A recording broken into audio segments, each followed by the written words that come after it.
Iya. mau pakai Allah, mau pakai Elohim, mau pakai Eloah, mau pakai Elaha, mau pakai Elah, klaim kalian tuh contek-contek kata Allah dari kitab kami. Weh bangun, weh kamu tidur terlalu miring.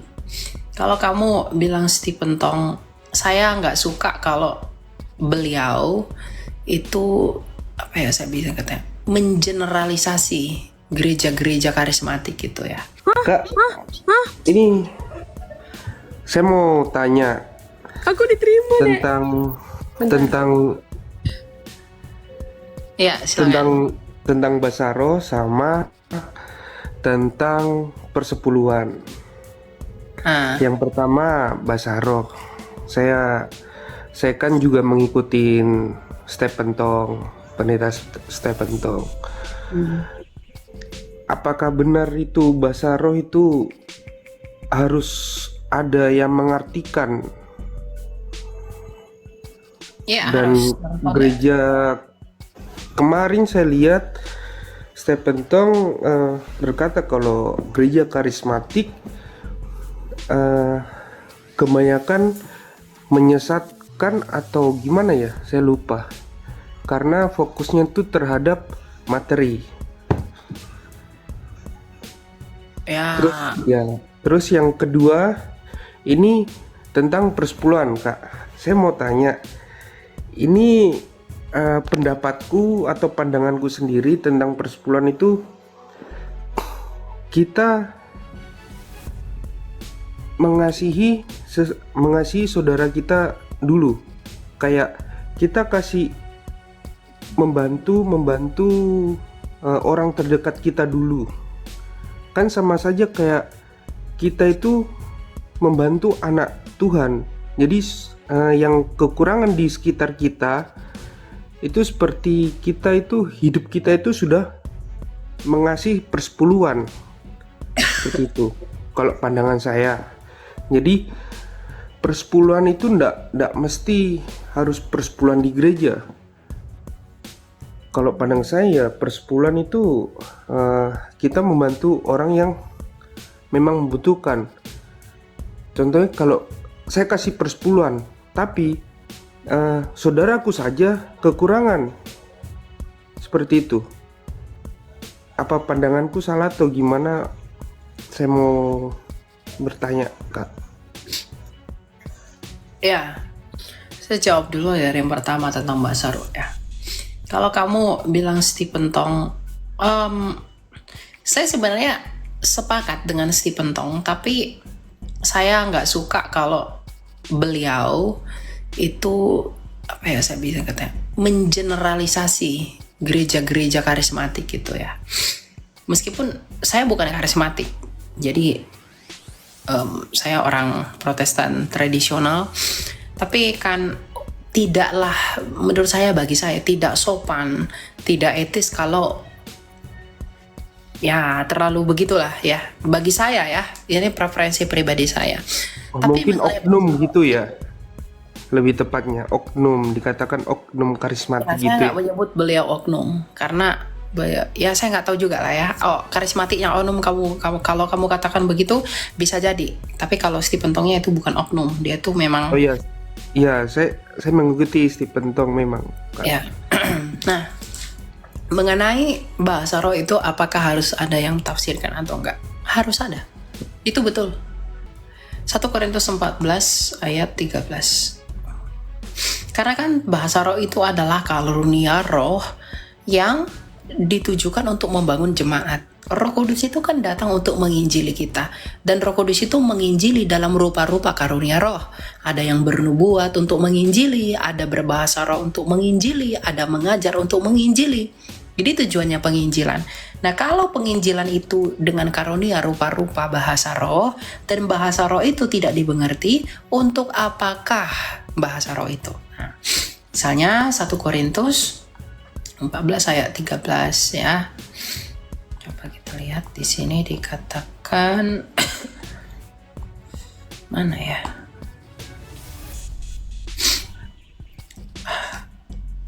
Nih.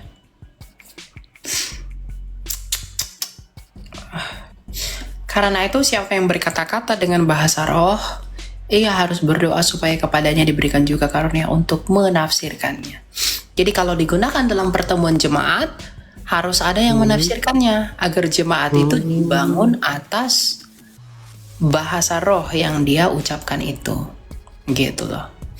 Jadi harus tertib, bergantian kalaupun ada. Nggak sama-sama langsung gitu.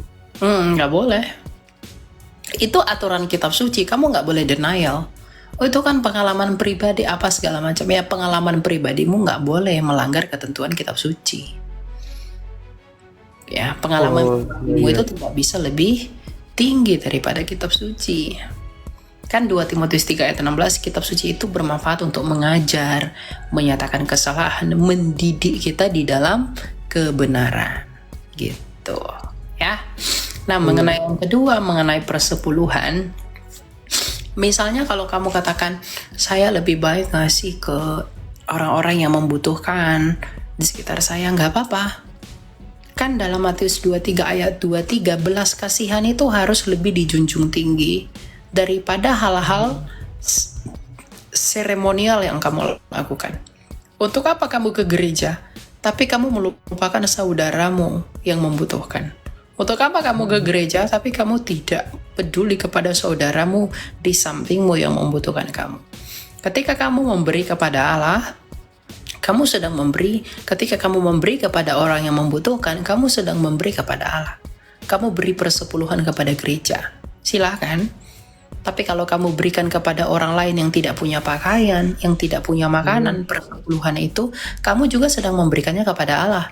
Kamu memberikan kepada gereja, kamu memberikan kepada Allah, kamu memberikan kepada orang yang membutuhkan, kamu memberikannya kepada Allah. Makanya Tuhan Yesus berkata, sedikit air ini saja kamu berikan kepada orang ini, kamu sedang memberikannya kepadamu dan kamu tidak kehilangan upahmu. Kapan kami memberikanmu tumpangan Tuhan? Kapan kami memberikanmu pakaian? Ya, ketika ada orang yang butuh pakaian, butuh tumpangan, di saat itulah kamu sedang memberikan tumpangan bagi Tuhan. Itu kasih itu. Berarti pandangan saya nggak salah ya Kak? Nggak salah. Tapi kamu juga perlu perhatikan. Rasul Paulus dalam suratnya kepada anak rohaninya Timotius, hamba Tuhan itu harus dihormati, harus diperhatikan. Jadi jangan jemaat itu karena terlalu skeptik, hamba Tuhannya nggak diperhatikan, harus diperhatikan. Ya, hamba Tuhannya butuh apa? Hamba Tuhannya itu misalnya nggak punya pakaian, ya, misalnya gereja butuh apa? Nah, jemaat dengan hamba Tuhan harus bersinergi, bergotong royong untuk bisa bersama-sama hidup dalam ibadah. Bukan berarti ke gereja nggak perlu, ya. Tapi kalau ada saudaramu, ya kamu bisa bagilah. Ya, yang harus kamu kasih sama Tuhan, kamu berikan berapa ke gereja, kamu berikan berapa kepada saudaramu yang membutuhkan gitu loh. Kamu bisa tentuin itu, nggak ada nominal-nominal khusus untuk itu. Semuanya menurut prinsip 2 Korintus 9 ayat 7, kamu harus memberi menurut kerelaan hatimu, bukan dengan paksaan. Kak, boleh nanya satu lagi nggak? Ya, silakan. Tentang, saya juga suka lihat ke Babang Nurseno yang tentang pemahaman tentang Allah, Elohim. Jadi kan sekarang ini kebanyakan gereja, terutama gerejaku itu pakai Elohim. Nah, kita yang pakai Elohim, yang pakai nama Allah, kan dari kecil saya taunya Allah. Saya gabung ke gereja ini barusan.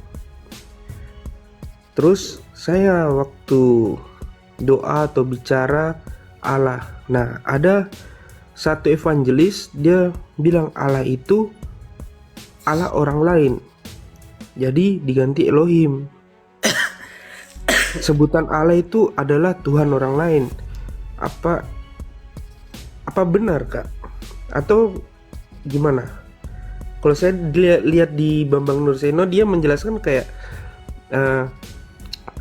itu cuman bahasa. Jadi bahasa itu ndak bisa di atas namakan agama. Nah, yang saya tangkap, jadi boleh pakai Elohim, tapi jangan melarang orang pakai Allah. Karena